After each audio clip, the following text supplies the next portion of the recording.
Hello everybody, in today's video I'm going to show you how to save money on Nautica on DealSeek. So firstly what you need to do is open any of the web browser that you prefer, and in the top there's this address bar. Type down dealseek.com and enter it.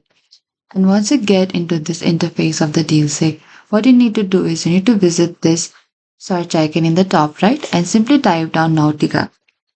And you can search for it, or you can also be specific about the Nautica polo shirts, Nautica jackets, sneakers, or watches. And after that, you need to wait a few seconds and this will open it. And you can use the available filters to narrow in the top right here. Select these filters, and you can also select for the price range that you prefer, minimum discount that you want. And over here, you can find all of the coupons, promo code, lightning deal, or the price drop. You only need to click onto this offer here.